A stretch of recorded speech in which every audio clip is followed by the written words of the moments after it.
자, 오늘 함께 읽었던 요한복음 1장 19절에서 34절까지의 말씀을 가지고 오늘 요한복음 첫째 날인데요. 예수님이 만난 사람들, 우리 오늘 그 첫째 날 설교로 쫓겨 사는 자가 아닌 부름받은 자 침례 요한, 쫓겨 사는 자가 아닌 부름받은 자 침례 요한이라는 말씀의 제목을 가지고 은혜를 나누고자 합니다. 오늘 예기치 않게도 제가 결혼을 할 때 주례를 했던 커플이 이제 이 예배 가운데 함께 있는데요. 저는 아직 결혼식 가운데 주례하기에는 이제 우리나라의 통념으로 봤었을 때는 제가 나이가 주례를 하기에는 좀 젊은 편이잖아요. 근데 저는 이렇게 주님이 좀 은혜를 주셔가지고 몇 번 이렇게 주례로 섬긴 적이 있었는데, 제가 처음으로 결혼식 때 주례를 할 때 그 신랑이 저보다 한 살 어리셨던 형제님이셨어요. 한 살 어렸던 형제님한테 제가 이제 주례를 하는데, 근데 그 형제랑 근데 그 자매님이 배경은 이제 믿는 가정이 아니었어요. 그래서 이렇게 목사한테 주례를 부탁한다는 것은 결혼식에서 주례다 보니까 시간이 길지는 않지만 어찌했든 그 시간을 통해 가지고 예수님 소개할 수 있도록, 복음이 흘러갈 수 있도록 그 바라는 마음으로 저한테 이제 주례를 부탁했었는데, 제가 이제 다른 거는 욕심이 없는데 제가 이제 주례는 조금 욕심이 있어요. 왜냐면 가끔씩 결혼식 가서 이렇게 주례를 들어보면 많은 분들이 결혼식 가가지고 주례 선생님이 어떤 얘기를 하는가 이거 별로 관심 없잖아요. 빨리 식 마치고 사진 이쁘게 잘 찍고 밥 맛있게 먹었으면 좋겠다. 대부분 이것 가운데 관심이 있잖아요. 그러다 보니까 진짜 결혼하는 당사자를 축복하고 그것 가운데 하나님이 어떤 약속을 말씀을 주실 것인가, 이게 더 중요한데 그 지르기 바쁜 막 행사가 돼버리는 거예요. 근데 그걸 몇 번 볼 때마다 하나님이, 저는 원래 그런 사람이 아닌데 저한테 의분을 일으키셔가지고, 거룩한 의분을 일으키셔가지고, 나한테 주례 맡기면 내가 그래도 이렇게 잘할 수 있는데, 또 어떤 커플은 주례사 선생님이 없어서 주례 선생님을 사오는 케이스도 있어요. 제가 그런 결혼식도 몇 번 참석했는데 너무 안타까운 거예요. 그래서 제가 처음 이렇게 주례 의뢰가 왔을 때 내가 어떤 주제를 가지고 말씀을 전하냐 하고 고민을 하다가 어떤 주제를 정했냐면, 제가 만남이라는 주제를 가지고 주례를 다 했었거든요. 근데 그 이후에 저 주례를 할 때 저는 똑같은 내용으로 주례하지 않습니다. 매번 저는 이렇게 다르게 주례를 하는데, 근데 그때마다 제가 그 얘기를 하긴 해요. 만남이 우리 삶 가운데 얼마나 중요한 것인지. 여러분, 이거는 성경에서도 그렇고 우리의 실제 삶에서도 그렇습니다. 여러분, 이 만남이라는 게 하나님이 우리에게 주시는 여러 가지 복들 중에서 이 놀라운 복이 뭐냐면 만남을 통하여 주시는 복이거든요. 지금 그 복을 누리고 계시잖아요. 할렐루야. 그러시죠? 그래서 우리가 어떤 만남을 가지냐에 따라서 그 사람의 일생이 완전히 바뀝니다. 앞날이 달라지는 거예요. 근데 이 만남을 곰곰이 보면 만남은 크게 제가 보니까 두 가지 종류가 있는 것 같아요. 어떤 만남이 있는가? 나의 의지와 상관없이 이미 정해져 있는 만남이 있어요. 그리고 어떤 만남은 내가 의지적으로 선택해서 결정할 수 있는 만남이 있거든요. 의지와 상관없는 만남들, 이런 만남들은 우리가 부모님을 택하여가지고 우리 태어난 사람이 없잖아요. 나라를 내가 의지적으로 택해서 이렇게 한 경우는 없잖아요. 이런 부분들은 이미 정해져 있는 만남인데, 내가 태어나면서부터. 근데 우리가 살면서 내가 선택할 수 있는, 내 의지로 결정할 수 있는 이 만남들이 있습니다. 학교를 간다는 거, 직장을 간다는 거. 물론 이것 가운데는 나의 실력과 노력도 필요하겠지만, 교회를 선택하는 것도 마찬가지겠죠. 이것도 하나님이 우리의 선택을 존중하시거든요. 그리고 이거 또 배우자를 선택하는 것도 마찬가지입니다. 근데 이제 저는 저 배우자, 제 아내를 만날 때 저희 의지보다 제 아내의 의지가 더 강했다는 거 모르겠어요. 나중에 확인해 보시되. 근데 그러면 이런 내 의지와 내 선택으로 할 수 있는 만남도 있고 그렇지 못한 만남도 있는데, 그러면 여러분, 예수님을 만나는 그 만남은 전자에 가까울까요? 후자에 가까울까요? 물론 이것은 후자에 좀 더 가깝기는 합니다. 나의 의지와 선택으로 그것이 이제 들어가 있긴 하지만, 그런데 주님은 우리가 후자의 이 선택을 할 수 있도록 먼저 기회를 주시는 분이에요. 주님이 어떤 사람이라도 예수님을 알 수 있도록, 만날 수 있도록 기회를 주시고 난 다음에 우리의 의지를 사용해가지고, 신학적으로 용어를 하면 자유의지를 선택해서 하나님을 믿고 따를 수 있도록 주님이 먼저 기회를 딱 주신다는 거예요. 특별히 이제 우리나라를 국한해서 생각을 해보면, 여러분 우리나라에서 예수님이 정확히 어떤 분인지 모를 수는 있어요. 뭐 교회 밖에 계신 분들, 뭐 심지어 교회 안에 있는 지지들 중에서도 예수님 누군지 잘 모르는 사람들도 많이 있어. 만나서 대화를 나누다 보면. 그런데 예수님의 이름을 한 번도 안 들어보고 자라난 인생은 대한민국만 봤을 때는 아마 없을 거예요. 모태신앙은 자라면서 부모님을 통해서나 아니면 뭐 교회 환경을 통해서나, 안모태신앙도 주변의 지인들이나 아니면 미디어나 여러 가지 매체를 통해 가지고 예수님의 이름은 한 번 정도는 꼭 들어볼 수 있거든요. 근데 이것이 뭐 부모님이든 아니면 모태이든 뭐 그렇지 못하든 상관없이 그 이후에 하나님은 우리의 의지에 따라서 예수님을 믿고 따를 것인가, 아니면 안 믿고 그냥 내가 내 인생의 주인 돼서 살아갈 것인가, 그 선택을 할 수 있도록 주님이 기회를 주신다는 거예요. 여러분, 기독교가 다른 종교랑 가장 큰 차이점이 뭐냐면, 다른 종교는 내가 신을 찾아가야 되잖아요. 내가 노력해야 돼. 내가 돌을 닦아야 돼. 내가 무슨 공을 해야 돼. 이단이 이단인 것도 그렇잖아요. 이단들이 구원을 받는 그 선택과 기준은 뭐냐면 나의 공로거든요. 나의 노력이거든요. 내가 뭔가 조건에 충족을 일으켜야 되는 거야. 그런데 여러분, 기독교는 그렇지 않습니다. 우리가 믿는 하나님, 예수님은 그렇지 않다는 거예요. 신이 내 가운데 오지도 않았는데 내가 먼저 찾아가고 노력하는 거, 뭐 이런 거는 기독교에 없어요. 여러분, 주님이 우리들한테 먼저 찾아오시는 거예요. 주님이 어떤 분인지 우리가 알 수 있도록 주님이 당신이 우리한테 나타내어 주시는 거예요. 이거 신학적인 용어로 계시라고 하는데, 주님이 우리들 가운데 알 수 있도록 드러내어 주시는 거. 그래서 오늘부터 이 요한복음을 살펴볼 때 예수님과 사람들과의 만남을 통해 가지고 요한복음 1장부터 한번 쭉 살펴볼 거예요. 저 이런 거 한번 하고 싶었는데, 예전에 제가 이렇게 주일 저녁에 저기 어디 해화동에서 예배 드렸을 때, 그때는 제가 그렇게 막 했었는데, 그래서 이제 지난주까지는 하나님을 진짜 믿으면이라는 주제를 가지고 말씀을 받는데, 근데 이제 오늘부터 시작해서 예수님이 만난 사람들이라는 주제를 가지고 할 때 제가 이거 제목도 고민했었어요. 어떤 고민이냐면, 예수님을 만난 사람들로 해야 되나, 예수님이 만난 사람들로 해야 되나, 조사의 차이일 뿐인데, 근데 예수님을 만난 사람들이라고 하면 우리의 의지가 먼저 선행되는 거, 이게 강조되는 것 같아가지고, 좀 더 정확한 표현은 예수님이 만난 사람들이 맞겠다.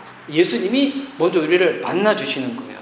근데 예수님 먼저 만나주신 케이스 중에서 믿고 따라간 사람들도 요한복음에 있지만, 어떤 케이스는 안 믿는 케이스도 많아요. 그 예수님을 따라가기는 따라갔는데 다른 동기를 가지고 추종했던 군중들, 세력들도 많이 있고, 심지어 어떤 사람은 예수님 만나 주셨음에도 불구하고 예수님을 방해하고 핍박했던 그와 같은 경우들도 많이 있거든요. 그래서 이제 여기 계신 분들이, 여러분 이거 다 우연 같지만 결코 이게 하나님 편에서는 우연이 아닙니다. 오늘 이곳 가운데 함께 와서 예배 드리는 거, 이건 하나님의 계획인 줄 믿습니다. 여러분, 저의 계획도 아니에요. 하나님의 계획이고 주님의 인도하심인데, 근데 이 예배를 통하여 우리가 먼저 확인해 보고 점검해 봐야 할 것이 있다면, 예수님을 이미 만난 인생이라면 내가 그 만남을 지금 내가 어떻게 소중하게 여기고 관리를 하면서 잘 이끌어 가고 있는가, 요거를 점검을 해봐야 되고, 아직 내가 예수님을 만나지 못한 인생이라면 예수님이 도대체 나한테 이런 시간을 왜 허락하셨는가, 그것을 한번 점검하면서 주님 앞에 나아가 봐야 한다는 것입니다. 그래서 오늘은 첫 번째로 이 요한복음 딱 보면 예수님이 먼저 만난 그 인물이 누구냐면 요한이거든요. 침례 요한, 세례 요한이거든요.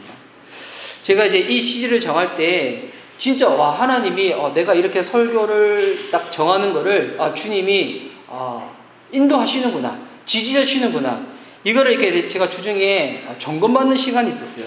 그게 뭐냐면, 제가 이번 주에 읽었던 책 중에 어떤 책을 읽었냐면, 이거 진짜 고전 중에 이제 고전이에요. 이제는 이제 고전에 등극했는데, 20세기에 썼는데도 불구하고 한 번에 읽어야 될 책인데 어떤 책이냐면 내면 세계의 질서와 영적 성장이라는 책이 있어요. 여러분 혹시 읽어보신 분도 계시고 혹 안 읽어본 분이 계시다면 나중에 꼭 읽어보시기를 한번 추천해 드립니다.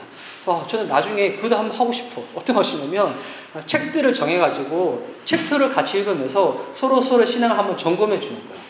제가 20대 때 대학생일 때 제자 훈련 받을 때 그렇게 훈련 받은 적이 있었거든요. 기독교 고전을 딱 정해서 리차드 포스트의 책을 정해가지고 한 달락 읽으면서 이렇게 훈련을 같이 받는 거. 근데 이 책이 너무 유명한 책인데 저는 이 책을 언제 처음 읽었냐면 신학교 때 처음 읽었어요. 그때 이제 무슨 수업에 이거 독후감 내는 게 숙제여가지고 그래서 그때는 그 책을 어떻게 했었냐면 숙제 내는 것 가운데 바빠가지고 읽고 그냥 레포트 쓰고 했었어요. 내용도 무슨 내용인지 잘 기억도 못하면서. 근데 오히려 시간이 지나고 다시 보니까 와 이게 새롭게 다가오는 거예요. 예. 제가 그 책을 다시 꼭 읽고 싶다고 이렇게 마음을 들었던 생각이 뭐냐면 이 책 리뷰 같은 걸 보면 인터넷에 어떤 리뷰가 많이 있냐면 제가 속에 마음이 깨어지고 내적 평안이 깨어져 있는데 이 책을 읽어서 도움을 많이 받았다.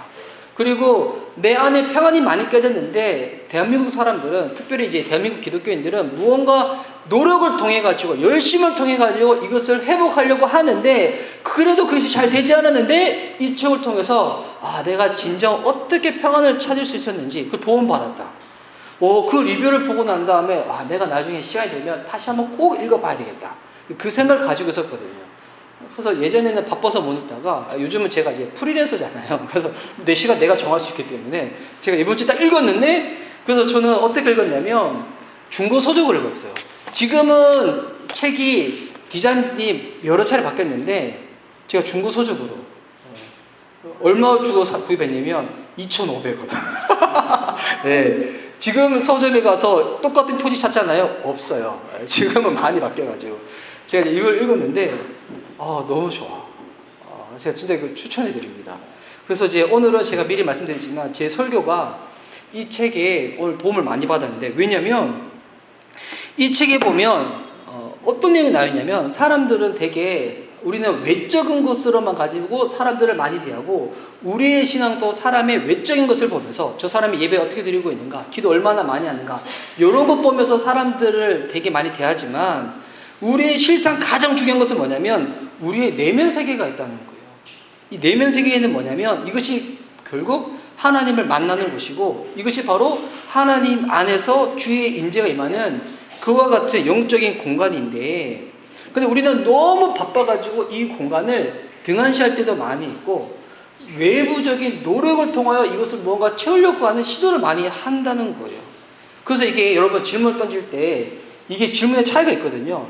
요즘 큐티 하세요? 요즘 기도 어떻게 하세요? 기도 몇 시간 하세요?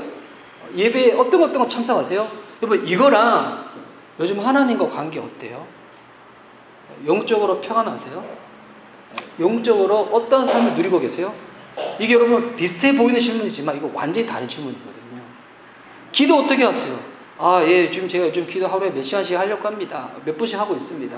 여러분 이렇게 대답하는 거는 쉬울 수가 있어요. 근데 여러분 진짜 어려운 질문은 뭐냐면 요즘 하나님과 관계 어떠세요? 내적으로 평안하세요? 안에 메마르지 아니하는 그 은혜 날마다 누리고 계신가요? 이거 다른 부분이거든요. 그래서 이제 이 책에 보면 우리의 내면 세계를 일구어가는 부분에 있어서 5가지 영역으로 동기여부, 시간 사용, 지혜와 지식, 영적인 힘, 회복 이 5가지를 가지고 하나씩 점검해 보는데 근데 특별히 첫 번째 이 동기여부에 딱 보면 사람을 두 분류로 나눠 설명하고 있어요. 이거 보면서 제가 너무 놀랐어요. 왜냐면 저를 보는 것 같아. 아주. 여러분 하나님 편에서 봤을 때 우리는 동기여부라는 측면에 봤을 때 두 종류의 사람이 있다는 거예요. 어떤 종류의 사람이 있는가? 쫓겨다니는 사람이 있고 부름받아 살고 있는 사람이 있다는 거예요. 제가 보니까 제가 예전에 진짜 쫓기면서 살았던 사람이었거든요. 여러분 제가 기도 안 했던 것도 아니에요. 예배 시간 열심히 참석을 했어. 근데 제 마음은 늘 분주하고 쫓겨다녔어. 어떤 사람이 쫓겨다니는 사람인가? 딱 정의를 내릴 수는 없지만 그 사람의 삶의 증상들을 보면서, 모양을 보면서 우리가 이게 다 알 수가 있는데, 쫓겨다니는 사람들의 이 삶, 이 사람들은 직접적으로 상처를 오히려 받은 사람들은 그 치유를 위해서 주님께 나아갈 수가 있어. 근데 쫓겨다니는 사람들은, 여러분, 이게 스스로 잘 모르는 게 뭐냐면, 쫓겨다니는 사람들은 제가 보니까 이게 스스로 자해하는 케이스야. 용적인 자해를 하는 케이스. 용적으로 막 자해를 하는데 본인이 이미 내면의 상처를 받았는데 겉으로는 열심히 교회 생활을 하고 있으니까 본인 스스로 몰라. 이게 진짜 위험한 거거든요. 그럼 이 사람들은 어떤 증상이 있는가? 이 책에 보면 8가지 증상이 있어요. 근데 지금은 이렇게 설교 시간이니까 제가 다 설명하지 않습니다. 그러니까 8가지 증상 목록들만 알려줄게요. 그래서 여러분 한번 스스로 점검해 보세요. 여러분이 이렇게 증상들을 딱 보면서 갑자기 표정으로 해버리면 서로 설교하면서 피차가니 불편해질 수 있으니까 여러분 내면으로 확인하시면서, 자, 쫓겨다니는 사람들의 8가지 증상. 첫 번째 뭐냐면, 쫓겨다니는 사람은 오직 성취를 통해서만 만족을 얻는다는 거예요. 지금 완전 나갔다. 그리고 두 번째, 쫓겨다니는 사람은 성취의 표상들에 집착한대요. 그리고 쫓겨다니는 사람은 보통 절제되지 않는 팽창욕에 사로잡혀서, 욕심에 사로잡혀서 산다는 거예요. 그리고 네 번째, 쫓겨다니는 사람은 전인격적인 인격, 성품, 이것 가운데는 별다른 관심이 없다는 거예요. 관심이 없다는 게 뭐냐면, 이게 중요한 것을 알면도 불구하고 다른 것을 훨씬 더 우선시 여기면서 살아간다는 거겠죠. 또한 쫓겨다니는 사람은 사람을 다루는 기술이 서툴고 미숙하다고. 근데 이거는 보니까 지금으로 번역 따지면 이런 것 같아요. 쫓겨다니는 사람은 사람들과의 관계를 그다지 그렇게 귀하게 여기지 않는다는 거예요. 무슨 말이냐면, 많은 사람들과 관계를 맺긴 맺지만 그 관계를 일로서 맺다 보니까, 일에 의해서 사람들을 조응시키다 보니 이런 사람들 밑에 있는 사람들은 되게 어떻게 되냐면 혹사를 많이 당하고, 이후에 환멸을 느끼면서 떠나면서 이런 얘기를 던진다는 거예요. 이 책에 있는 내용 그대로 가면 이 사람과 함께 일하기란 참으로 힘들고 비참한 일인 것 같아. 그런데 이 사람은 틀림없이 그 일을 해내고는 말 거야. 근데 이게 더 큰 문제라는 거예요. 무언가 목표로 하는 것 이루어지는데 주변 사람들은 다 힘들고 상처받아서 혹사당해서 막 지쳐서 떠나버리고 막 이렇게 된다는 거예요. 6번째, 쫓겨다니는 사람은 아주 경쟁적인 경향이 있다는 거. 7번째, 쫓겨다니는 사람은 본인이 하고자 하는 것 가운데 반대나 불신에 부딪히게 되면 언제든지 폭발할 수 있는 격렬한 분노를 품게 된다는 거. 그리고 쫓겨다니는 사람은 뭐 당연한 거겠죠. 비정상적으로 바쁘다고. 예전에 제 모습 같아요? 무슨 얘기를 못하겠네요. 같이 사시는 분이 계셔가지고. 근데 여러분, 이게 이 책에도 나와 있는데, 이 책이 신앙서적이잖아요. 이제 지은이 고든 맥도날드 이 목사님이 신학교에서 가르쳤던 적도 있었고, 이 학생들을 많이 훈련시켰던 분이다 보니까 이분이 목회자에 대해서도 얘기를 많이 하시는데, 근데 쫓겨다니는 사람들 중에서 목회자들이 그렇게 많다는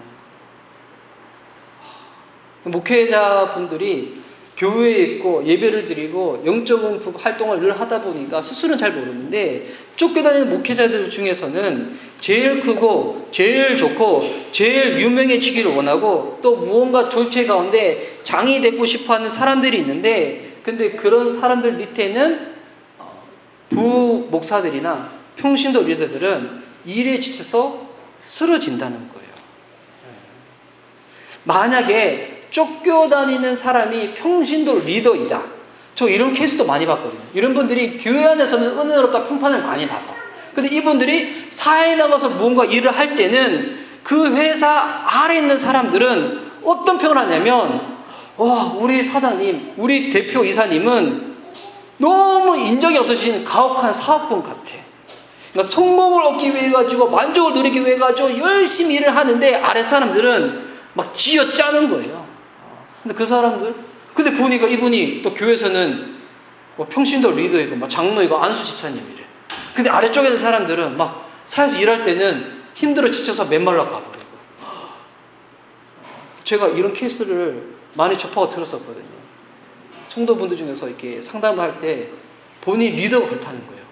교회 장로님이에요. 그런데 교회 장로님인데 막상 그 직장에서는 뭐 종교 글 떠나가지고 너무 힘들다는 거예요. 오히려 안 믿는 어떤 리더분인데 그분이 훨씬 같이 일하기가 좋다는 거예요. 이게 진짜 아이러니한 상황이거든요. 왜 그런 것인가? 그분 예수님 몰라서 그런 게 아니에요. 믿음이 없어서 그런 게 아니에요. 뭐가 문제냐면 쫓겨다니는 사람인 거야. 그 동기 자체가. 그런데 그 반대되는 사람이 뭐냐면 부름받은 사람이거든요. 여러분 근데 이 책에 진짜 재밌는 게 뭐냐면 부름받은 사람으로 대표 인물로 설명하고 있는 게 누구냐면 침례 요한이에요. 제가 침례 요한을 먼저 하겠다고 마음을 먼저 품고 있고 난 다음에 이 책을 봤었거든요. 와, 저는 야, 하나님이 이거 확실히 인도를 하시는구나. 그러면 이 부름받은 사람들의 이 대표 인물로 침례 요한을 설명을 하면서 여러분 이게 딱 보니까 침례 요한에만 국한되어 있는 게 아니에요. 이거는 모든 사람들한테 공동적으로 우리가 다 점검을 해봐야 될 부분이에요. 그래서 이게 이제 오늘부터 지금 나눌 건데 이게 총 보니까 한 5가지 정도가 돼요. 근데 이거 다 나누는 시간이 너무 오래 걸려요. 오늘 또 첫째 날에서 설명도 서두도 긴데 그래서 어떻게 할 건가? 나눠서 할 거예요. 오늘 2가지 나누고 다음 주에 침례 요한에 대해서 다시 한번 나눌 거예요. 침례 요한의 3가지 정도에 대해서. 다음 주는 좀 광야 영상에 대한 부분인데 오늘은 침례 요한에 있어가지고 특별히 중요한 거 이 2가지. 그래서 침례 요한은 여러분 어떤 부름받은 삶을 살았던 사람인가? 부름받은 사람들의 삶의 특징이 있어요. 첫 번째 특징이 뭐냐면 부름받은 사람들은 자기가 주인 행세를 하지 않는다는 거예요. 이게 이제 청지기 의식을 가진다 이렇게 설명도 하고 뭐 달리 표현도 하는데 근데 전 그거보다도 이제 지금을 살고 있는 대한민국 크리스천들 가운데 훨씬 더 직접적인 표현이 이건 것 같아요. 내가 주인 행세 노력을 하지 않는 거. 여러분 침례 요한은 지금으로 따지면 되게 그때 당시에 핫한 인물이에요. 그러니까 이게 뭐 SNS 가운데 인스타 팔로워가 몇십만 명 되고 뭐 유튜브 하자마자 뭐 흔히 쓰는 표현으로 떡상해가지고 유튜브 했는데 뭐 몇 개를 안 됐는데 갑자기 막 구독자 수 몇십만 해가지고 갑자기 막 100만 찍어가지고 뭐 이게 다이아 버튼 받고 막 이런 때는 좀 이거예요. 다이아 버튼 말고 골든 버튼인가? 하여튼 인물 받은 인물. 제 주변에 유튜브 하시는 분이 계신데 그분들 본 중에서 이런 분들 보면 되게 이게 마음이 자지러거든요. 본인은 엄청 노력해. 여러분 이렇게 영상을 보면 편집 좀 하시는 분들은 아세요. 동일한 노력과 편집에 이게 수고가 들어가. 그런데 이 침례 요한 같은 경우는 갑자기 막 떡상해가지고 막 수많은 사람들 가운데 구독 막 되게 막 인기가 있었던 사람이었거든요. 심지어 광야로 나와서 사막으로 나왔는데도 불구하고 사람들이 계속 몰려오는 거예요. 근데 쫓겨다니는 사람들은 자기를 따르는 사람들이 없어지거나 본인의 인기가 줄어들면 초조해지기 시작하다가 나중에 이 초조함이 어떻게 흘러가냐면 신경질로 나타나요. 그래서 어떻게 되냐면 처음에는 그 사람의 성품이 그렇지 않았어. 나중에 보니까 저 사람이 광폭하게 변해버리는 거예요. 성경에도 누가 그러냐면 사울이 그랬던 거예요. 사울이 보면 우리는 되게 강폭한 이스라엘 왕으로 기억하지만 처음에 안 그랬거든요.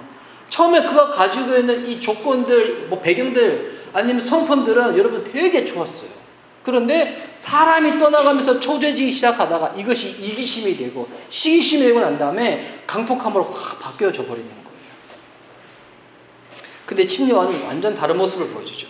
어떤 모습을 보여주는가? 오히려 더 침례 요한은 사람들한테 몰려오는 이 인기를 떠올려고 노력하는 사람처럼 보여요. 심지어 이제 침례 요한이 예수님이 오신다, 메시아가 오신다, 예수님이 직접 표현하지 않고 메시아 오신다 계속 하다가 실제 예수님이 딱 온 거예요. 그때 뭐라고 표현했던가? 36절 말씀에 하나님의 어린 양이라고 딱 이렇게 얘기하거든요. 오늘 같은 이 본문은 아니고 이제 다른 이렇게 본문에 보면 하나님의 어린 양이라고. 그랬더니 지난주에도 이렇게 이 말씀 잠깐 봤었는데 침례 요한의 제자들이 있었거든요. 그런데 자기한테 몰렸던 관심과 인기와 사랑이 있었는데 이게 어떻게 될까요? 예수님께로 다 향하는 거예요. 심지어 자기의 제자들은 이제 자기를 따르지 않아. 예수님을 따라가는 거예요. 여러분, 이 주변 사람들이 그렇게 이야기했다가 이렇게 이야기할 수 있어요. 야, 이렇게 해보면 당신한테 쏠려있는 인기나 당신한테 오는 이 사람들 다 놓쳐버릴 수가 있다. 이거 적당히 해야 된다. 요런까지 해야 된다. 아니면 당신이 그냥 홀로일 수도 있다. 그럴 때도 침례요한은 뭐라고 얘기하냐면 27절과 3절까지의 말씀인데요. 제가 한번 읽어드릴게요. 27절부터 보면 곧 내 뒤에 오시는 그이라 나는 그의 신발끈을 풀기도 감당하지 못하겠노라 하더라. 이 일은 요한이 침례 베풀던 곳 요단강 건너편 베다니에서 일어난 일이니라. 이튿날 요한이 예수께서 자기에게 나오심을 보고 이르되 보라 세상 죄를 지고 가는 하나님의 어린 양이로다. 내가 전에 말하기를 내 뒤에 오는 사람이 있는데 나보다 앞선 것은 그가 나보다 먼저 계심이라 한 것이 이 사람을 가리킴이니라. 침례 요한은 자기가 주인이 행세를 하지 않아요. 어떻게 이게 가능하냐면 다시 말해서 누가 주인이시고 누가 주목받아야 되고 누가 영광을 온전히 받아야 하는지를 침례 요한은 제대로 알고 있었다는 거예요. 침례 요한이 자기에게 돌려진 이 메시아에 대해서 여러 가지 사람들이 물어보거든요. 만약 이게 그때 당시 본인이 메시아라고 행세를 해버리면 그때 당시 막 이렇게 이단이 돼버리는 거겠죠. 근데 우리는 이 모습 보면서 우리가 설마 이러겠어 라고 얘기는 할 수 있겠지만 여러분 이거를 다른 곳으로 접근해 보면 우리가 무언가 하는 신앙의 어떤 부분 가운데서 나한테 어떤 내 목을 드러내면서 자기 의를 쌓고 싶은 유혹들, 인정받고 싶은 유혹들이 여러분 우리한테도 오거든요. 제가 이제 주중에 우리는 새벽 예배 드리는 거를 다른 표현으로 해가지고 경건 예배, 새날 경건 예배를 얘기를 하는데 그때 제가 이게 디모데전서 말씀을 보다가 어떤 설교를 한 적이 있었냐면 죄를 이기는 방법 이렇게 한번 제가 부제를 달아서 말씀 나눈 적이 있었는데 죄를 이기는 방법 중에서 여러분 제일 안 좋은 방법이 뭐냐면 자기 의지를 가지고 이겨내는 거예요. 죄는 약속을 주거든요. 어떤 약속을 주냐면 죄 지으면 네가 쾌락을 누릴 거야. 너 좋아질 거야. 기쁨을 누릴 거야. 이런 약속을 줘요. 여러분 사람들이 죄 지을 때 아침에 일어나자마자 난 오늘 죄를 두게 해주셔야지. 할렐루야 의지적으로. 여러분 이런 사람 없어요. 어떻게 하냐면 죄가 주는 약속이 있는데 나 이거 싫어 떨쳐버릴 거야. 나 지지 않을 거야. 그런데 그 약속이 너무 달콤해가지고 지는 거예요. 그럴 때 우리는 이제 어떻게 죄를 이겨내려고 하냐면 되게 금욕적인 방법으로 이렇게 하면 안 돼. 막 밥도 굶고 막 해버리고 막 노력해가지고 자기 의지를 가지고 막 억지로 이겨내려고 하는 거예요. 여러분들 그때 이게 진짜 위험한 게 뭐냐면 내 의지를 가지고 이겨내는 그 같은 부분들의 가운데는 뭐가 쌓이냐면 자기 위가 쌓이는 거예요. 내가 이렇게 했다. 내가 이렇게 노력하고 이렇게 했더니 이걸 이겨내게 됐다. 여러분 이게 훨씬 더 무서워요. 하나님 의지하지 않고 주님의 은혜가 아니라 내 의지로 말미암아 가지고 이겨냈다는 거. 왜냐하면 그런 케이스는 사단 마귀가 나중에 훨씬 더 강력한 죄의 약속과 유혹과 쾌락을 가지고 접근을 하거든요. 여러분 죄는 어떻게 이기게 되냐면 그렇게 해서 이겨내는 게 아니에요. 어떻게 되냐면 예수님 있는 그 기쁨이 얼마나 더 큰지 세상의 기쁨과 다 비교를 했는데 이거는 잽이 안 되는 거야. 예수님 있는 기쁨과 만족이 훨씬 더 커가지고 그래서 세상에 있는 것들이 시시해져 버려가지고 여러분 이겨내는 게 바른 방법이거든요. 근데 요즘은 이게 교회 안에서도 이 부분들이 다루어질 때 자꾸 이상한 방법을 가지고 죄를 이기는 방법을 다루려고 하는 거야. 그러니까 또 넘어지는 거야. 하나님 맛봤던 달콤하고 행복했던 기억이 없다 보니 이게 자꾸 안 되는 거거든요. 여러분 이 침례 요한은 사람들이 자기에서 떠나가지고 예수님께로 향할 때 확실히 알고 있었어요. 뭘 알고 있었는가? 군중이 나의 소유가 아님을 알고 있었어요.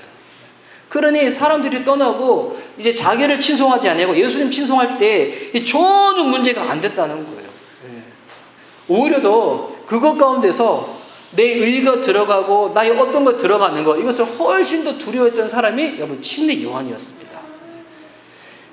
그래서 부름받은 사람이 아니라 쫓겨다니는 사람들은 내가 무언가 원하는 것이 이루어지지 않을 때 그것을 위해 가지고 어떻게 하는가? 불안해하고 그리고 이것을 가지고 놓치는 것이 안 된다고 끝까지 고수하다가 나중에 어떻게 되냐면 하나님과 이 관계도 멀어져 버리는 거예요. 근데 위험한 건 뭐냐면 본인 스스로 그걸 잘 모르는 거야. 왜? 나는 여전히도 영적인 활동을 하고 있고 교회 안에 갇혀져 있고 내가 무언가를 하고 있다고 보는 사람들이 봤었을 때는 훌륭한 그리스도인이거든요. 열심히 하고 있는 그리스도인이거든요. 근데 본인의 내면은 이미 그렇게 무너져 버렸다는 거. 이 모르고 있다는 거예요. 그래서 여러분 이게 우리한테도 이게 적용을 해봐야 되는데 직업이 있고 재산이 있고 재능이 있고 은사가 있고 건강이 있고 하나님이 내게 붙여준 하나님의 사람들이 있잖아요. 여러분 절대 잊지 마셔야 됩니다. 이 모든 것들의 주인은 내가 아니라는 거. 주신 분이 주님이시기 때문에 주신 분의 이름에 걸맞게끔 잘 사용하고 잘 관리해드리고 주님께 올려드리면 되는 거예요. 그래서 여러분 이에 대해서 주인의식에 확신이 있는 사람들은 이것을 잃어버리게 되더라도 나중에 심각한 위기에 빠지지 않습니다. 생활하는 것 가운데 조금 불편할 수는 있지만 이것이 내가 하나님과의 관계 가운데 뭐 어떤 영향을 끼친다 결코 그러지 않습니다. 왜? 내 것이 아니기 때문에. 그래서 여러분 이게 철저히 훈련이 돼서야지 주님이 이런 것 가운데 더 많은 것을 주시더라도 어떻게 되는가? 이거를 가지고 제세하지 않아요. 오히려 어떻게 하는가? 하나님이 필요한 것 가운데 더 흘려버리게 되는 거예요. 제가 이번 한 주간에도 좀 그런 경험을 좀 했었거든요. 어떤 분이 이제 저희 공동체를 헌금해 주시는 분이 있는데 이제 어제도 제가 저녁에 여기 밤에 와가지고 제 아내랑 더불어서 이걸 청소를 하는데 어떤 분이 이렇게 본인이 섬기는 교회에 가서 그 섬기는 교회에 11조를 하고 주정헌금을 하는데 저희 공동체에 따로 또 헌금하시는 분이 있어요. 뭐 그걸 큰 금액이면 큰 금액이고 적은 금액이면 적은 금액이지만 그래도 꾸준히 헌금해 주시는데 근데 어제 연락이 와서 어떤 얘기를 하시냐면 본인이 그것을 이제 2배로 헌금을 하고 싶다고 제 아내한테. 근데 이게 물론 이게 사람들에 따라서 다르겠지만 근데 저는 그분이 어떻게 생활하고 어떻게 지냈는지 다 알거든요. 처음에 결혼해가지고 진짜 지하에서부터 시작해가지고 진짜 힘들게 생활하시다가 와 몰라 이걸 복이라고 해야 될지 모르겠지만 지금은 진짜 좋은 아파트에 살고 계세요. 40평 정도 된다. 방이 여러 개 있는. 애들이 한 살씩 다 방을 가질 수 있는. 근데 그걸 가지고 그분은 절대로 과욕하지도 않고 욕심내지도 않으셔. 오히려 어떻게 하냐면 본인이 준 하나님께서 더 주신 것이 있으면 지금 하신 일이 되게 잘 되시는 거죠. 어떻게 하냐면 더 흘려보내요. 더 흘려보내요. 본인들이 쓰시는 것 정도만 딱 하시고 나머지는 다 흘려보내요. 욕심 더 내면 차곡차곡 모아가지고 더 저축해가지고 할 수 있는데 필요한 것들 정도만 모아놓고 나머지는 다 흘려보내시는 거. 어떻게 이게 가능한가? 내 것이 아니면 확실히 아시는 거예요. 이 모든 것의 주인이 하나님인 것을 아시는 거예요. 이런 분들은 많이 가져도 무너지지 아니하고 적게 가져도 하나님과의 관계 가운데서 절대로 이것이 심각한 영향으로 오지가 않는다는 거예요. 내가 주인인가? 하나님이 주인인가? 나는 관리자인가? 청지기인가? 이걸 점검해 봐야 된다는 거예요. 근데 이게 저희 공동체도 적용을 하고 싶은 게 지금 처음이니까 처음부터 이걸 해야 될 것 같아요. 아니면 나중에 지금 보니까 마이크를 사용한 지 이제 3주가 된 것 같아요. 3주, 4주 됐나? 처음에 마이크도 없었어. 처음에 이렇게 설교를 했어. 여기 공간이 좁아가지고 마이크 없어도 크게 영향을 안 받거든요. 근데 이제 마이크를 쓰니까 그래도 여러분 좀 더 낫죠. 보니까 이제 없었던 스피커도 생기고 원래 믹스 없어가지고 키 템프에 꽂아가지고 소리 냈었는데 믹서도 생겼어요. 시간 지나다 보면 재산이 하나씩 늘 거예요. 우리가 예배드리고 사역하는 것 가운데서 필요한 부분들이. 그리고 지금 이 공간은 지금은 제 이름으로 명의가 되어 있어요. 그런데 또 나중에는 또 예배드리는 분들도 더 많이 늘어나겠죠. 사역 가운데 함께 하시는 분들 더 많이 늘어나겠죠.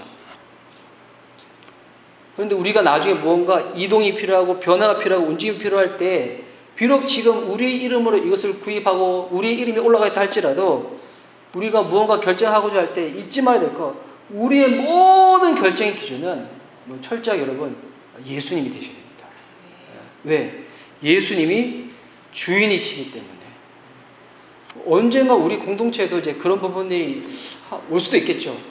혹시 저희 단체가 뭔가 연습하려고 하는데 공간이 없는데 거기 사용해도 되냐고. 그러면 우리가 예배드리고 사역하는 시간과 겹치지 않으면 무엇이든지 내어드릴 수 있는 무언가 대우를 받아들이는 게 아니라 왜? 우리 것이 아니고 하나님 것이기 때문에 마음껏 쓰시라 마음껏 쓰시라. 근데 여러분 그렇게 하면 이 말하는 건 되게 멋져 보이는데 실제로 그렇게 하잖아요? 진짜 불편해요. 제가 예전에 이제 어느 큰 교회에서 여러 선교 단체들이 모여가지고 그 공간을 막 사용하는데 그 교회 성도님들은 엄청 불편해요. 근데 보니까 이게 맞아요. 불편한 게 맞아. 왜냐면 내게 아니기 때문에 불편한 거예요. 내 것이라 해보세요. 여러분 불편하지 않아요? 뭐 내 뭐가 마음껏 쓰면 되잖아요. 집에서 내가 생활할 때 불편할까요? 아니요. 저는 자유롭게 복장 입고 다녀요. 왜? 우리 집 공간이다 하니까.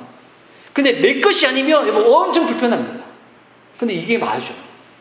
예수님이 이 모든 것의 주인 되시기 때문에 내 그것을 사용할 때마다 불편한 거야.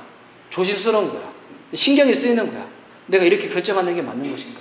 우리가 이렇게 나아가는 것이 맞은 것인가? 부름받은 사람들은 주인 행세를 하지 않는다는 거예요.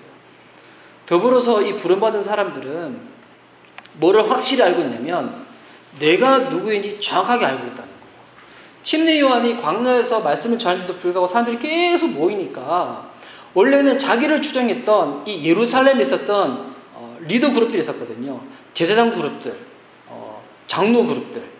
근데 이 그룹들을 추종했던 사람들이 자꾸 침례 요한에게 가는 거예요. 그러니까 이 사람들이 도대체 침례 요한이 누군지 이들도 너무 궁금한 거예요. 마음 불편한 거야. 그래서 이들도 침례 요한한테 가요. 물어봐요. 19절 말씀입니다. 유대인들이 예루살렘에서 제사장들과 레인들을 요한에게 보내요. 요한한테 보내는 거예요. 물어보는 거예요. 내가 누구냐? 물었을 때 요한의 증언이 이러하니라. 사람들이 몰려와가지고 특별히 레인들, 제사장들이 와서 물어보는 거예요. 도대체 너 누구냐? 근데 여러분 이때 요한의 대답이 무엇인가? 20절 말씀입니다. 요한이 드러내어 말하고 숨기지 아니하니 드러내야 하는 말이, 여러분 이거 드러내어 말하고 숨기지 않는다는 말은 뭐냐면 요한은 정직하게 얘기했다는 거예요. 숨길 게 없어. 요한이 어떤 사람인지 그의 학력, 배경, 이 모든 것들이 다 드러나 있기 때문에 지금 뭐 우리나라 예전에처럼 뭐 학력 위조하고 이게 전혀 그런 게 없었다는 거예요. 예전에 이걸 할 때 너무 안타까운 것은 교회 안에 계셨던 신앙인들 중에서도 목회자도 그룹 중에서도 이 신앙 위조를 하거든요. 왜냐하면 우리나라는 어느 정도 쌍시되는 교회에서 목사님을 하고자 할 때 여러분 제일 중요한 게 뭐겠어요? 그 목사님의 신앙의 성품, 또 목회의 철학, 또 어떠한 예수님이 향한 그 같은 굳은 심지를 가지고 그렇게 나아가고 있는가, 요거를 먼저 살펴봐야 되는데 뭐부터 보면 학력들부터 보거든요. 요즘 큰 교회 같은 교회는 목사님들 딱 볼 때 학력에 박사학위가 없으면 안 돼. 그러니까 이게 목회자 그룹 중에서는 박사학위 중에서 PhD가 아니라 특이한 학위가 있어요. 디민이라고. 여러분 이 디민이 나쁜 게 아니에요. 이거 되게 좋은 거예요. 그런데 여러분 이 디민을 어떻게 하냐면 무언가 교회에 들어가기 위해서 한 줄 올리기 위해 가지고 어쩔 수 없어 하시는 분들이 계세요. 너무 안타까운 거죠. 저는 그게 없어요. 그래서 나와서 이렇게 광야에서 개척하나 봐요. 물론 그건 아니지만. 그런데 요한이 말하는 거예요. 나는 숨길 게 하나도 없다. 그리고 뭐라고 얘기하는가? 나는 그리스도가 아니라고. 내가 메시아가 아니라고. 내가 어떤 존재가 아니라고 하는 것은 내 자신이 누구인지 확실히 알기 때문에 이게 가능한 거예요. 요한은 자기를 정의를 할 때 사람들의 인기나 황상이나 망상에 사로잡혀서 정의하지 않습니다. 이거 정말 중요한 포인트거든요. 많은 사람들은 자기를 정의할 때 내가 하는 일을 가지고 정의할 때가 많이 있어요. 근데 이게 너무 중요해요. 혼돈되면 안 돼요. 내가 하는 일이랑 나라는 사람을 정의하는 거하고는 여러분이 다른 문제거든요. 자기가 누구인지를 모르는 사람들은 자기가 하는 일을 가지고 자기 주변에 있는 관계를 가지고 자기를 정의를 합니다. 그러다 보니까 큰 권력을 휘두르다가 그것을 내어놓기가 너무 싫은 거예요. 죽기보다 힘든 거야. 많은 사람들이 은퇴하기를 주저하는 이유가 여러분 이것 때문이거든요. 지금은 많은 사람들이 둘러싸여가지고 칭송을 받아요. 내가 하는 일이 많이 있어. 그것으로 인해 가지고 자기의 존재의 목적과 기쁨을 찾다가 이거 내려놓으려고 하다 보니까 너무 무서운 거예요. 두려운 거예요. 이게 그렇기도 하대요. 엄마들이 자녀를 양육하다가 때가 돼서 결혼해서 자녀를 보내잖아요. 그때 어떤 이제 어머니들 같은 경우는 좀 심한 우울증을 겪는 케이스들이 있거든요. 그때도 왜냐면 자녀 양육을 하면서 본인이 무언가 자기가 어떤 사람이라고 정의를 내린 케이스는 그렇다는 거예요. 이 자기 인식의 문제가 특별히 지금 대한민국 사회에서 너무 중요합니다. 요즘들은 다 하는 일을 가지고 사람들을 추종하고 내세우고 그렇게 자기를 정의를 하다 보니까 요한이 인기가 한창인 그때 군중의 지지와 박수가치를 밟고 있었을 때 제사장 그룹을 따르지 아니하고 많은 사람들이 자기를 막 추종하고 막 따랐을 때 물어보잖아요. 당신이 메시아냐고. 근데 만약 이건 가정이에요. 만약 이 침례 요한이 욕심에 끌려가지고 묘한 뉘앙스를 띄우고 이렇게 둘러서 표현할 수도 있어요. 만약 이렇게 얘기를 했다 칩시다. 이게 지금 가정인데 저는 메시아 아니에요. 내가 어떻게 그런 사람이겠어요. 그러지 마세요. 저 되게 약한 사람이기 때문에 마음 흔들릴 수 있어. 그러지 마. 근데 계속 물어보니까 제가 혼자 있을 때 그렇게 생각해봤어요. 나한테 진짜 메시아적인 요소가 있나? 내가 이 큰 단체를 할 만한 내가 그런 자질이 있나? 나 전혀 그런 거 아니다. 주여 아닌데 주여. 그래서 내가 계속 얘기를 들으니까 혹시 이제 당신들의 이 마음이 좀 힘들어질까봐 지금 오늘부터는 한번 고려는 해보기로 했어요. 혼자 있을 때. 혹시 나한테 메시아적인 것이 있나 혼자서 한번 고민을 해보긴 하는데 근데 아시잖아요. 나 그런 사람 아니라는 거. 제발 그러지 마세요. 근데 혼자서 고민을 해볼게 말. 이렇게 하면 이게 아직 저 연기 죽지 않았다. 했는데 이렇게 대답하면 이거 아니라는 거예요, 기라는 거예요. 이거 아니라는 것도 아니고 기라는 것도 아니고 이거 되게 돌려가지고 막 은근히 이게 즐기는 거거든요. 근데 여러분, 저한테는 그런 게 있어요. 그런 게 있는데, 진짜 주님이 저한테 하시는 말씀인 것 같아요. 근데 침례와는 진짜 예수님께만 이 마음이 딱 붙잡혀 있었기 때문에, 이런 것 가운데 이렇게 얘기를 해야 되나 고민을 한 흔적이 없어요. 자기 인식이 잘못돼가지고, 뒤틀려버려가지고, 본인 역시도 뒤들을 수 없는 그런 결과를 초래하지를 않았어요. 왜냐하면 침례 요한에게 있어서는 주변 사람들의 소리보다도 훨씬 더 내 안에 울리는 소리가 뭐냐면 하나님의 그 소리였거든요. 하나님의 이 음성이 훨씬 더 컸기 때문에 분명하고 선명했기 때문에 주변 사람들이 어떤 이야기를 하든 공격이 있든 조롱이 있든 칭송이 있든 흔들릴 만한 그와 같은 건덕지가 없었다는 거예요. 여러분, 이게 우리가 날마다 하나님 말씀에 왜 매일 접촉을 해야 되는가? 이게 이거예요. 우리는 매일 유혹을 받습니다. 여러분, 아담과 하와만 에덴 동산에서 이 뱀의 형상으로 온 마귀한테 사단한테 유혹받은 게 아니에요. 우리도 날마다 유혹받아요. 어떤 유혹을 받는가? 사람들의 소리한테 유혹을 받고, 세상의 소리 유혹을 받고, TV를 켜면 TV 소리 유혹을 받고, 유튜브를 보나 미디어를 보면 그것 가운데 유혹을 받고 나 이렇게 살면 안 되는 것 같은데 유혹을 받고 그것을 받아들일 때 여러분 아담이 당했던 그 유혹이랑 비슷한 거예요. 어떤 유혹을 받는가 하면 메시아적인 환상에 빠지게 하는 유혹을 받는 거예요. 내 존재가 그런 존재가 아닌데도 불구하고 내 존재가 마치 그래야만 하는 듯한 유혹을 받는 거예요. 이게 어떨 때는 과한 것일 수도 있고 부정적이고 되게 왜곡된 것일 수도 있는데 그런 유혹을 받아요. 여러분, 그래서 그런 소리를 너무 듣다 보면 우리 안에 그 소리가 안 들리는 거예요. 내 안에는 하나님의 볼륨이 너무 소리가 줄어들어 버려가지고 내가 누구인지 본인도 깜빡 속아버리는 거예요. 잊어버리는 거예요. 그래서 우리는 충분히 하나님의 소리가 들리는 곳으로 가야 합니다. 지금 저에게도 그렇고 여러분에게도 그렇고 지금뿐만이 아닙니다. 주님 만나는 그날까지 우리는 어느 곳으로 가야 되는가? 하나님의 소리가 내 안에 들리는 그곳으로 가야 돼요. 그래서 속지 말아야 돼. 세상에서 말하는 경량의 방법, 심리의 방법, 규모의 방법 그런 것으로 나를 정의하는 것이 아니라 예수님이 나를 뭐라고 말씀하시는지, 예수님과 관계 가운데서 내가 어떤 사람인지. 그래서 이게 여러분 되게 내 안에 작은 부분이거든요. 이 책에서는 그렇게 설명하고 있는데, 배가 큰 배든 작은 배든 여러분 그 배를 항해하는 것은 작은 키 하나예요. 선정실 하나예요.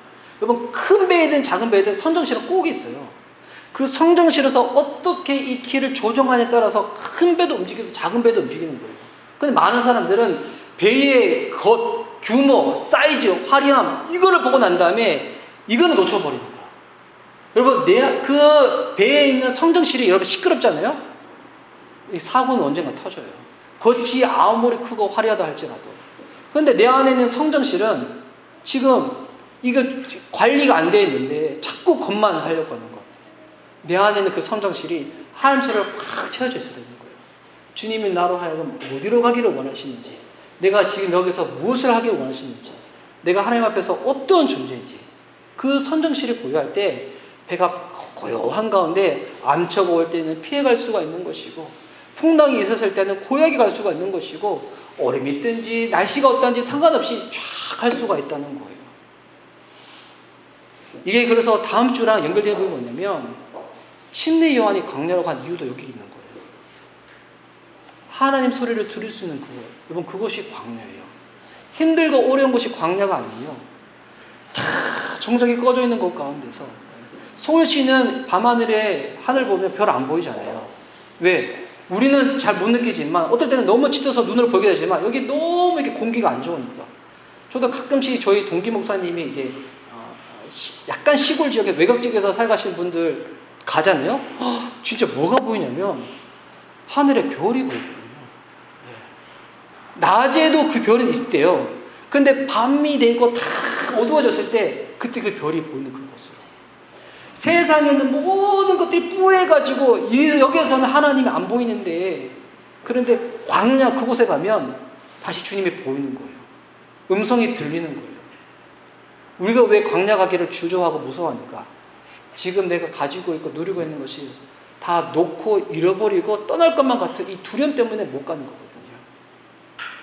내가 누구인지 분명히 알고 그것이 흔들리지 않는 만큼 견고해졌을 때, 그때 그 다음 펼쳐지는 계절이 뭐냐면 사역의 계절이 다 펼쳐지는 거예요. 어떤 사역을 하더라도 이제 흔들리지 않을 수가 있기 때문에. 제가 이제 오늘 이 설교를 마지막으로는 어느 개척교회 목사님이 페이스북에 남긴 글을 제가 이제 나누는 것으로 마치려고 하는데요. 제가 최근에 제 아내가 읽고 있는 책이 있어요. 근데 그 책을 읽으면서 제 아내가 너무 은혜를 많이 받는데, 근데 처음에는 이제 뭐 암송에 관련된 책이어서 이제 하다가, 근데 그 쓰신 목사님이 궁금해서 한번 검색을 해봤는데, 와, 진짜, 와, 이 미국에서 길거리에서 전도하시는 분인데, 사람들 보면 길거리에서 전도하시는 분이니까 되게 가볍게 볼 수가 있는데, 근데 그 목사님이 보니까 뭐 세상적으로 그냥 그게 아니라 서울대 출신이시고 신학도 공부도 많이 하셨는데, 근데 하나님이 주시는 그 음성 가운데 순종해가지고 길거리에서 전도하시는 분이거든요. 이분은 성경을 통째로 암송을 한다는 거예요. 그래서 제 아내가 저한테 이제 권면을 제안한 게 있어요. 성경을 암송하자. 통으로. 그래서 지금 이제 저도 어떤 생각이 있냐면 에베소서를 암송하고 싶어요. 에베소서를 통으로 한번 암송해보는 거야. 혼자 하면 힘드니까 같이 한번 해볼까요? 에베소서, 통으로. 왜냐면 제가 그 대학생일 때 성경 공부를 처음 그때 했었을 때 배웠던 그 성경 공부 교재가 에베소서를 가지고 만든 교재였거든요. 그때 그거 하면서 너무 은혜 받았었는데, 그때 저랑 한 분 자매님이 같이 있었는데, 저는 목사가 되었고 한 분 그 자매님은 지금 베네수엘라 아마존강 가가지고 원주민 사역을 하고 계시거든요. 저랑 같이 에베소서 같이 암송하다가 이후의 결과는 그냥 근데 이제 그 목사님의 글을 검색을 하다가 어떤 개척교회 목사님 쓰신 글을 우연찮게 봤어요. 같이 있는 이제 그룹들 중에서 어떤 목사님인 것 같은데, 읽는데 주님이 저 읽으라고 하신 것 같았어요. 제가 한번 나눠드릴게요. 나는 진짜 부흥은 이거 좀 무미건조할 수 있으니까 그래도 우리 참 반주로 좀 이게 물론 반주가 없어도 이 글의 은혜를 받으세요. 예. 제가 마음을 좀 다잡기 위해 가지고. 예. 나의 부르심을 한번 조용히 한번 해주세요. 쳐주세요. 자, 읽어드릴게요. 나는 진짜 부흥은 인간이 인위적으로 만들어낼 수 없는 것이라 믿는다. 개인적으로 개척의 기간은 그동안 훈련받은 교회에서 배운 모든 시스템적인 기름기를 빼는 시간이었다. 필요한 프로그램들을 부정하고 무시하는 것은 결코 아니다. 가끔 왜 이런 거 안 해보냐는 조언을 해주시는 분들이 있지만 사실 규모 있는 교회들에서 이미 다 해본 것들이고 마음만 먹으면 할 수 있는 것들이다. 그러나 하나님은 개척의 기간 그 시간을 통해 나를 온전히 하나님을 바라보고 하나님의 때를 기다리는 것 외에는 그 무엇도 무용하게 만드셨다. 중략하고 하고 싶은 말은 이것이다. 한 명의 목회자가 길러지는 시간이 있다. 때론 빨리 성장하고 싶어 큰 옷을 입어보지만 그의 실체는 작은 자에 불과하다.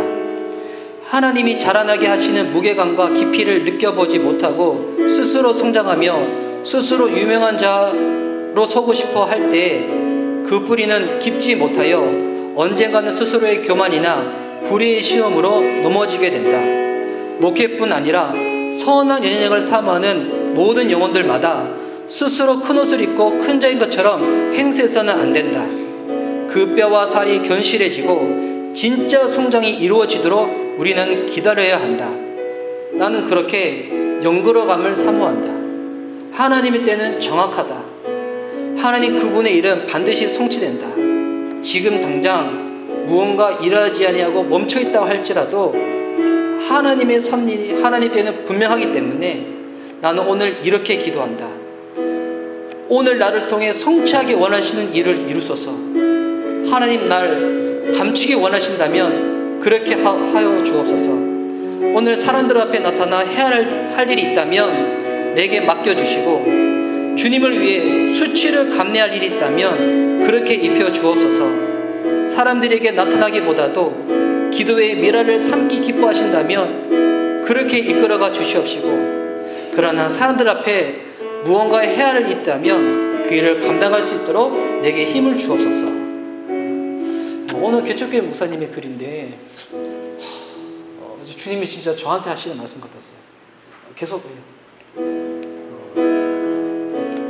저는 26살 때 처음에 전도사가 되고 신학교를 갔는데 제 주변에 있는 동기 목사님들을 보니까 장로님의 아들들, 어느 큰 교회 목사님의 아들들, 그러니까 저랑 신앙이 이게 성장 백그라운드가 다른 거예요. 그들은 보니까 날마다 아버지가 막 안수해주고 이렇게 안수 많이 해줄게 안수해주고 그리고 하여튼 이렇게 경고한 것도 잘하는데 저는 보니까 예수님 24살 때 영접하고 혼자서 불 붙어가지고 막 간 것 같아가지고 처음에 그랬거든요. 아, 내가 오지 말아야 될 것을 온 곳인가. 그리고 그때 제 안에 숨겨있는 상대적인 열등감이 있었어요.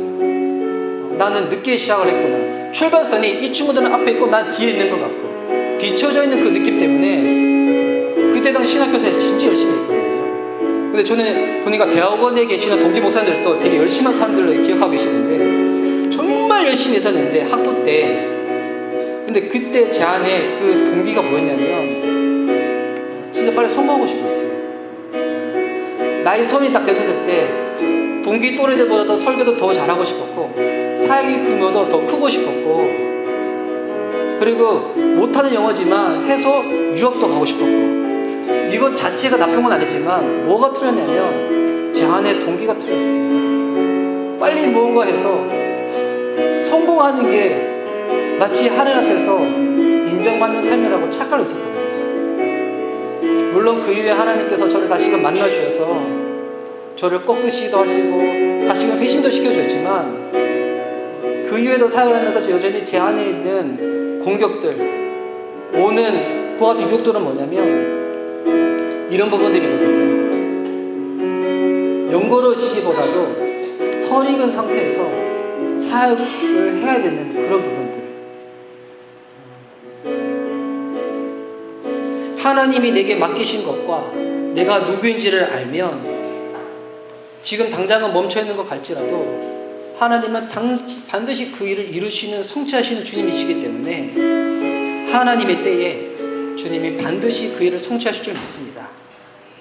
시간이 오래 걸리는 것을 우리는 두려워하고 무서워하지만 진짜 무서워하고 두려운 것은 뭐냐면 내가 누구인지를 잃어버리고 오늘을 살아가는 거예요. 준비되지 않는 사람은 제일 빨리 무너뜨리는 방법, 주목받는 자리에 세우면 됩니다. 무너지는 건 시간 문제거든요.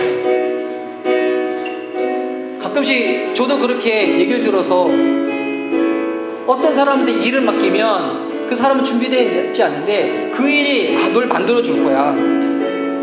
가끔씩 그럴 때도 있어요. 무언가 사역을 하고 봉사를 하다가 그 일이 그 사람을 만드는 것 같지만 여러분들 중요한 건 뭐냐면 그 일을 통하여 하나님이 그 사람을 만드는 거예요. 이 일이 사람을 만드는 게 아니라 진짜 나를 나답게 만들어 가시는 분은 하나님 한 분밖에 없는 줄 믿습니다. 이 일이 목적이 아니라 나를 통하여 나를 빚으시고 그 뜻을 이루기 원하시는 하나님 앞에 날마다 서 있는 것, 하나님의 말씀으로 내 속사람을, 나의 성장실을 가득 채워 나가는 것, 내가 내 인생의 키를 붙잡았는데 내가 붙잡는 것이 아니라 말씀 되시는 예수님이 붙잡을 수 있도록 내 안에 말씀으로 채워내는 것, 이것이 여러분 주님이 우리를 향하신 오늘의 주님의 인도하시고 뜻인 줄 믿습니다. 서를 기보다도 영구로 갈 수 있는 저와 여러분 될 수 있기를 그 이름으로 예수님 이름으로 축복합니다.